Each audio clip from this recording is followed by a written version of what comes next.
Hola chiquillos, espero estén súper bien. Les habla la profe Cami y les traigo la clase que corresponde al sexto básico.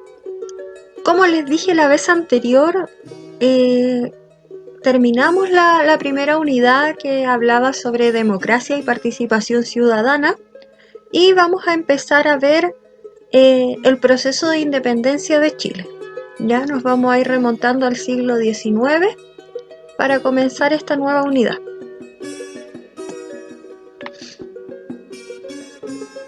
El objetivo de esta clase en particular será comprender la multicausalidad de los procesos históricos. La multicausalidad es un concepto muy utilizado en historia. Todos los procesos sociales tienen múltiples causas, no suceden solamente por una razón, sino tienen muchos factores que inciden en que estos procesos históricos ocurran, ¿ya? Y a partir de esta categoría de análisis de la multicausalidad, vamos a comenzar a entender el proceso de independencia de Chile, ¿ya? Por lo tanto, comprender la multicausalidad nos va a permitir entender los procesos de independencia y cualquier proceso histórico, ¿ya? Lo podemos aplicar en cualquier tema. Para esta clase vamos a necesitar el cuaderno de historia. El cuaderno de historia, esto es opcional. ¿Por qué? Porque al final de esta clase hay una serie de preguntas, ya que están en un cuestionario muy parecido a la evaluación que ustedes ya realizaron la vez anterior, aunque más cortito. Ya, por lo tanto, si usted quiere y puede responderlo desde el formulario, yo le aconsejo que lo haga desde ahí. Si no, lo escribe en su cuaderno de historia, les hago una foto y me lo manda, ¿ya? Su libro de historia y un lápiz y una goma. Ya el lápiz y la goma es para subrayar su libro, cosas que ustedes consideren importantes, ya, anotar las páginas, siempre hay algo importante que anotar. Entonces, como les decía, vamos a comenzar esta vez con la unidad número 2, que se llama La construcción de la República en Chile. Esta unidad comienza en la página 54 de su libro, ¿ya? De ahí tomamos dos preguntas claves que se nos hacen en esta página. La primera es ¿cuáles fueron las causas del proceso de independencia en América Latina y Chile? ¿Ya? No son preguntas que vamos a responder ahora, sino que vamos a ir respondiéndolas a medida que avancemos en los contenidos y en la unidad, ¿ya? Pero es importante aquí la pregunta para reconocer que las causas de los procesos históricos en general y de independencia en particular son múltiples, ¿ya? Por eso se habla en plural, las causas. Y además, esta pregunta también tiene otro elemento importante, que es poner en la misma dimensión a América Latina y Chile. Chile es un país que está dentro de Latinoamérica y tiene una historia común. Nosotros no somos muy distintos a los otros países latinoamericanos. Y vamos a ver que el origen de estas similitudes se remonta al periodo colonial, al periodo de independencia, al periodo de la formación de las repúblicas. Nos vamos a dar cuenta que todos tenemos una historia común. Ya nosotros somos parte de América Latina. Y otra pregunta clave es ¿qué desafíos tuvieron que enfrentar quienes organizaron las nuevas repúblicas? Chiquillos, quizás para nosotros es como súper obvio nacer en un país, en una república en particular, democrática, relativamente independiente. Pero en el momento que vamos a empezar a analizar nosotros desde ahora, las repúblicas no existían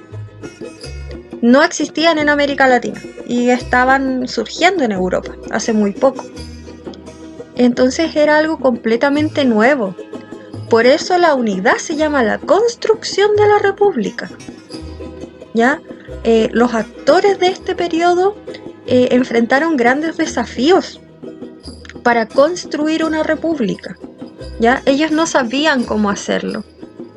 Ya tenían algunos elementos, tenían algunos ejemplos de países extranjeros, pero al fin y al cabo era algo nuevo, era un sistema que no conocían, un tipo de organización política que no conocían. Por lo tanto, los desafíos eran enormes. ¿Ya? Vamos a ver aciertos, errores, por decirlo de alguna manera.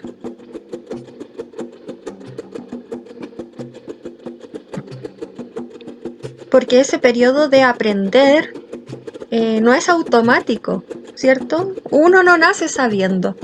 Los actores que les tocó vivir este periodo tampoco lo sabían hacer, ¿ya?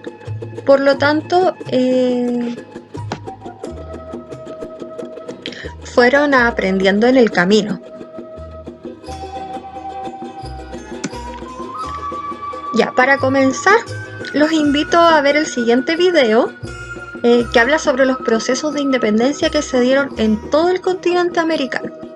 Yo les pido que le pongan atención, mucha atención al video, porque después al final las preguntas que ustedes tienen que contestar tienen relación directa con él, ¿ya? Así que pónganle mucha atención. Casi todos los países de América Latina se independizaron en el siglo XIX y la mayoría iniciaron sus luchas el mismo año, 1810. Algunos incluso celebran su independencia en fechas muy cercanas. Todo Centroamérica el 15 de septiembre, México el 16 y Chile el 18. ¿Acaso no se independizó cada país por su cuenta o se pusieron de acuerdo? ¿Las independencias de Latinoamérica estuvieron sincronizadas? Los procesos de independencia fueron complejos. Esta es una explicación muy sintetizada y dejaremos fuera mucha información interesante. No intentamos agotar el tema, sino despertar tu curiosidad e invitarte a investigar más. Lo que ahora llamamos América Latina eran colonias españolas, portuguesas y francesas. La riqueza de sus tierras, oro, plata, alimentos y especias, había sido saqueada por los europeos por casi 300 años y los habitantes de por acá se empezaron a cansar. Los primeros en decir basta fueron los habitantes de Haití, la colonia más rica del Imperio francés. La mitad del azúcar que se consume en Europa se produce aquí. Pues cómo no, trabajamos tan duro que la mitad nos morimos en una semana. Ay, bueno, pues es más barato traer más esclavos de África que cuidar a los que ya tenemos. Tras sangrientas batallas, Haití se independizó en 1795. Es la única de las independencias de América que fue iniciada y consumada por los más oprimidos. En la América conquistada por los españoles, aunque también había explotación, las cosas sucedieron de un modo diferente. La mayor parte del continente inició sus luchas alrededor de 1810. ¿Cómo ocurrió? Hubo varias causas. En primer lugar, en prácticamente todas las colonias, solo los españoles nacidos en Europa podían ocupar cargos importantes. Los hijos de españoles, pero nacidos en América, llamados criollos, estaban muy insatisfechos. En segundo lugar, aunque los franceses andaban por el mundo explotando gente, varios de ellos eran filósofos que pertenecían a un gran movimiento llamado la Ilustración. Creemos que el conocimiento humano puede combatir la tiranía para construir un mundo mejor. Libertad, igualdad, fraternidad. Las ideas de estos filósofos eran muy populares entre los criollos, y a partir de la independencia de Estados Unidos, los deseos de ser autónomos parecían realizables. El hecho que detonó los ánimos independentistas fue obra de otro francés famoso, este con acento italiano, Napoleón Bonaparte, que andaba conquistando media Europa y que se llevó al rey de España, Fernando VII, y puso a su hermano en el trono en 1808. Si los criollos estaban descontentos, ahora aún menos gracia les hacía obedecer a un rey francés. Así surgieron movimientos insurgentes en 3 regiones de América. En el virreinato de la Nueva España, Miguel Hidalgo, Morelos y Allende iniciaron la revuelta. Al sur estaba el virreinato de Nueva Granada. El principal dirigente de la insurgencia fue Simón Bolívar. Más al sur se encontraban el virreinato de Río de la Plata, el de Perú y el Reino de Chile. Ahí, Bernardo O'Higgins y José de San Martín fueron los líderes más destacados. Después de 10 años de pelea entre 1821 y 1822, los países se independizaron de la corona española. Junto con México, Guatemala, Honduras, El Salvador, Nicaragua y Costa Rica formaban parte de la Nueva España y se independizan juntos. Y un par de años después, los países de Centroamérica se separan de México. Chiapas también fue un país independiente por un rato, pero luego se une a México otra vez. Cuando se independiza Nueva Granada, se creó un país enorme llamado la Gran Colombia, que era parte del sueño de Bolívar de que toda América Latina formara una gran nación. De ahí surgieron Colombia, Ecuador, Panamá y Venezuela. De hecho, también República Dominicana, que se acababa de separar de Haití, quiso unirse, pero Haití seguía peleando y no los dejaron. Dominicana tuvo que esperar hasta 1844 para declararse independiente. Puerto Rico también quiso formar parte de la Gran Colombia, pero Estados Unidos tomó posesión de la isla gracias a un tratado con España. En la actualidad, los puertorriqueños aún debaten si quieren ser un estado de Estados Unidos, un país independiente o un estado asociado como hasta ahora. El virreinato del Río de la Plata se dividió en Argentina, Paraguay, Uruguay y Bolivia. Después de su independencia, Uruguay fue invadido por Portugal a través de Brasil, pero pronto pudo independizarse otra vez. Por último, el caso de Brasil es muy especial. Este país era una colonia de Portugal. Cuando Napoleón invade el reino, el rey Juan VI, en vez de dejarse atrapar tan fácil como Fernando VII, se va con su familia a Brasil. La colonia se convirtió en la metrópolis. Su hijo, Don Pedro, se convirtió en rey de Brasil. En la península, los políticos empezaron a tomar medidas que disgustaron a los brasileños. Tras varios conflictos, el rey proclamó la independencia el 7 de septiembre de 1822. Finalmente, la independencia de Cuba, iniciada por el poeta José Martí, se logró debido a que los estadounidenses intervinieron, pero también impusieron un gobierno a su gusto que se pudieron sacudir hasta 1909. Así, las historias de nuestros países no están aisladas, sino que tienen orígenes comunes y nuestros destinos están entrelazados. Por cierto, casi todas las independencias empezaron con un grito. En México se llama el Grito de Dolores. Curiosamente, ¿cómo se llama el grito de tu país? Dínoslo en los comentarios y suscríbete.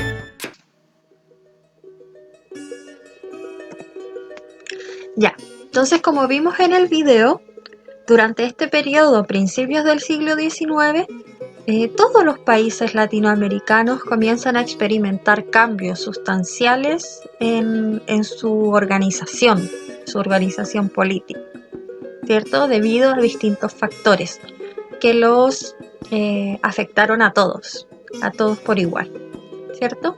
Por lo tanto, vamos a empezar a hablar específicamente de Chile, pero siempre pensándolo en el contexto latinoamericano.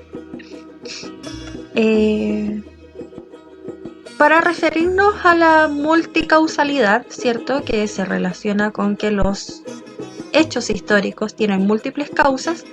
Como son tantas causas, las vamos a ordenar. En primer lugar, por causas externas. Las causas externas se relacionan con factores que están fuera del territorio, ¿ya? Como por ejemplo, sucesos que ocurren en Europa que terminan afectando a nuestro país, ¿ya? Esas serían causas externas. Y por otra parte tenemos las causas internas que se relacionan con factores que se encuentran dentro del territorio. O sea, sucesos que ocurren al interior del país, del incipiente país en este periodo, ¿cierto? Un país que está en formación. Por lo tanto, vamos a dividir así, causas externas e internas. Hoy día solamente vamos a ver causas externas. La próxima vez veremos causas internas. La primera de estas causas que podríamos enumerar es la Ilustración. La Ilustración, chiquillos, es un movimiento intelectual, filosófico, ¿cierto? Que tiene que ver con las ideas, con el pensamiento de la época, donde las personas buscaban por sobre todo el uso de la ciencia y de la razón, ¿cierto? Por lo tanto, ellos se dedicaban mucho a leer, a investigar, a cultivarse intelectualmente, como vemos ahí al Condorito leyendo, ¿cierto? Y a partir de de esa formación intelectual que comienza a tener gran parte de la población, se comienzan a cuestionar asuntos que parecían incuestionables hasta ese momento, como por ejemplo el poder del rey. Creían que en la libertad y la igualdad y pensaban que el pueblo debía escoger su forma de gobernarse. Ya entonces se empiezan a cuestionar las estructuras políticas, se empieza a cuestionar la religión, por qué el rey, por qué Dios le entregó el poder al rey, por ejemplo. ¿Ya?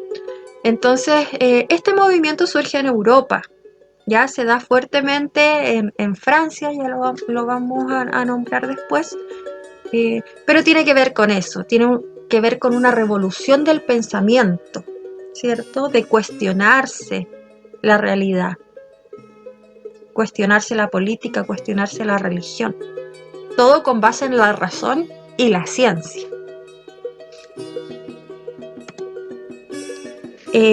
Aquí tenemos este condorito vestido quizás de un personaje que algunos de ustedes pueden reconocer, que es Bernardo Higgins. Bernardo Higgins, como ustedes saben, se le dice el padre de la patria, pero en este caso nosotros nos interesa saber que Bernardo Higgins era un joven ilustrado, ¿ya? Él, como muchos de los próceres de las independencias de América Latina, era una persona que tenía cierto dinero, cierta educación, y por lo tanto muchos de estos próceres se formaron en Europa. Ellos se fueron a estudiar en su juventud largos años a Europa y se empaparon de estas ideas ilustradas, ¿ya? Que luego trajeron a este continente. No eran ideas ajenas para ellos, no eran ideas de los europeos, ¿ya? Eran ideas que ellos conocieron allá, trajeron para esta parte del mundo y les hicieron sentido. Y vamos a ver que las juventudes de Bernardo Higgins, de San Martín, de Bolívar, tienen ese factor común, que es el estudiar en Europa y empaparse de las ideas ilustradas.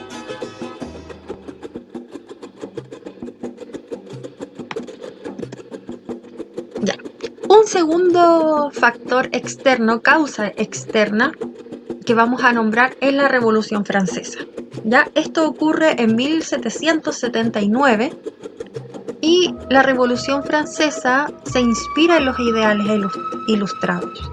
¿Qué pasó acá? Bueno, a muy grandes rasgos, no vamos a ahondar en este tema, solamente lo estamos nombrando como antecedente.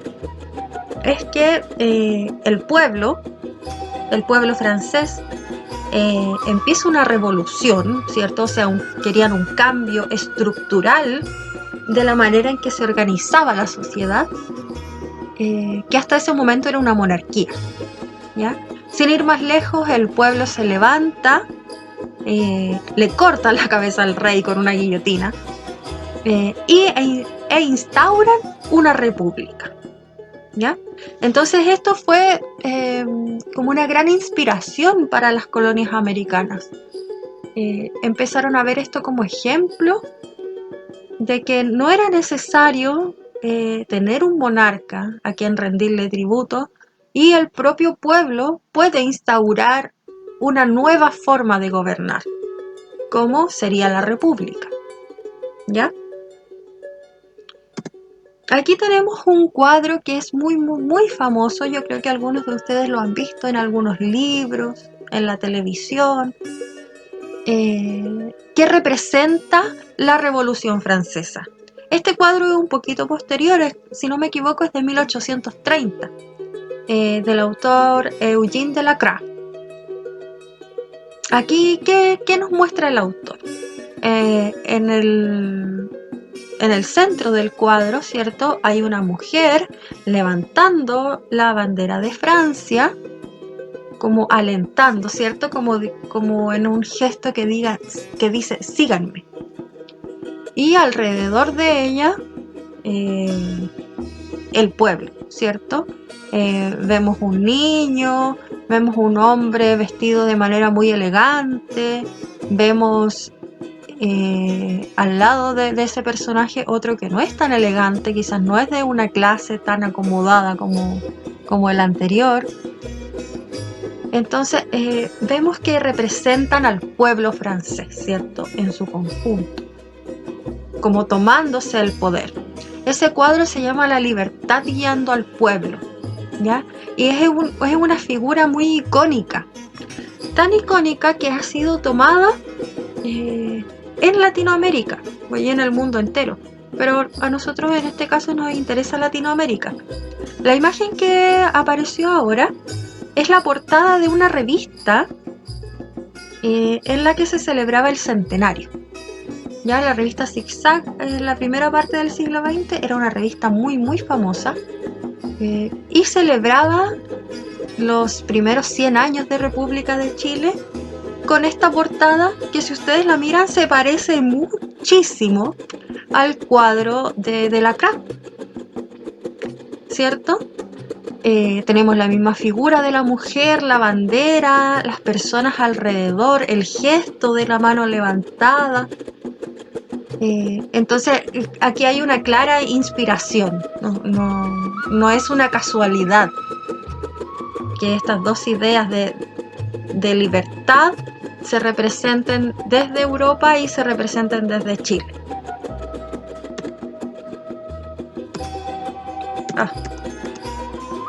Aquí tenemos otra imagen más actual, pero es la misma, ¿cierto? De hecho, en la composición del cuadro es mucho más parecida. Acá tenemos también la figura central de una mujer, esta vez una mujer mapuche, atrás el pueblo, un niño escolar, ¿cierto? Que a diferencia del cuadro de Delacroix no tiene armas, sino que tiene un lápiz y un cuaderno. Vemos al pueblo en general, Víctor Jara lo vemos ahí, y más o menos la misma composición del cuadro. Entonces no podemos negar la influencia que tuvo la Revolución Francesa en la cultura latinoamericana y proviene de este periodo. Ahí tenemos otra representación más, pero ahora con la bandera de Argentina, para que nos demos cuenta que no es solamente una representación que se toma acá en nuestro país, sino en el continente entero. La misma composición, la misma figura femenina en el centro, izando la bandera. Y para seguir con los condoritos, también tenemos aquí nuestro condorito. También lo podríamos relacionar fuertemente, yo creo que con el cuadro de La libertad guiando al pueblo. ¿Ya? Se parecen mucho.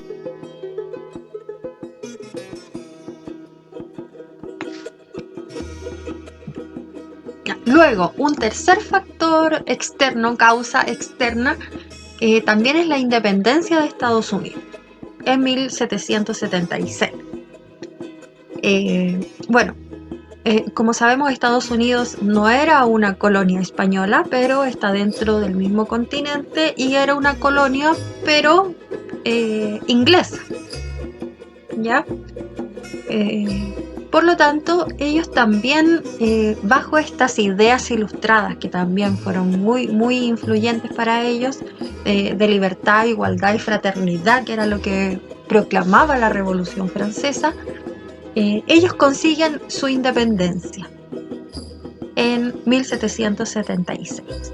Por lo tanto, fue un tremendo ejemplo para el resto de las colonias americanas. Es como decir, si ellos pueden, ¿por qué nosotros no?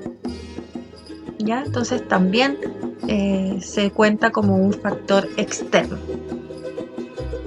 Y finalmente, la invasión napoleónica. Ya, chiquillos, tenemos que pensar en el contexto europeo. Situémonos en Europa.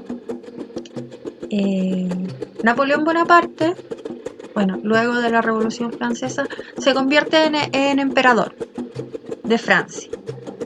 Y como buen emperador, lo que quiere es expandir su territorio. ¿Ya?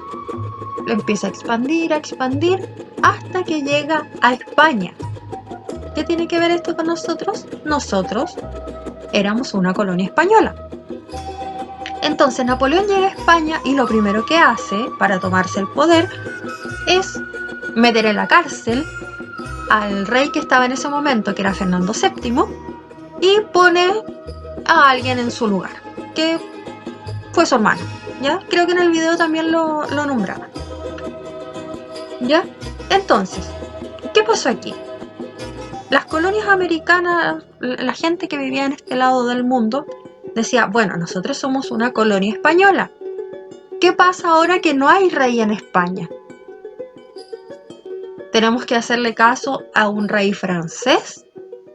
¿O la soberanía, el poder, regresa al pueblo? Entonces, bajo ese cuestionamiento, ellos empezaron a articular estas ideas de independencia. Nosotros somos súbditos del rey de España, ahora que hay un francés ahí, ese francés no tiene nada que ver con nosotros, así que nosotros tenemos todo el derecho a gobernarnos.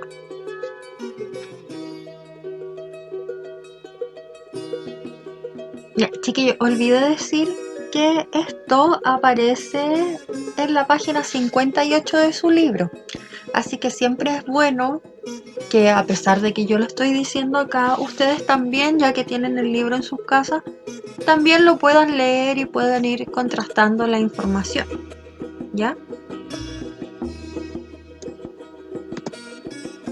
Entonces, lo que nosotros tenemos que quedarnos ahora, en este momento, ojo, los procesos históricos son multicausales, es decir, se producen por muchos factores diferentes.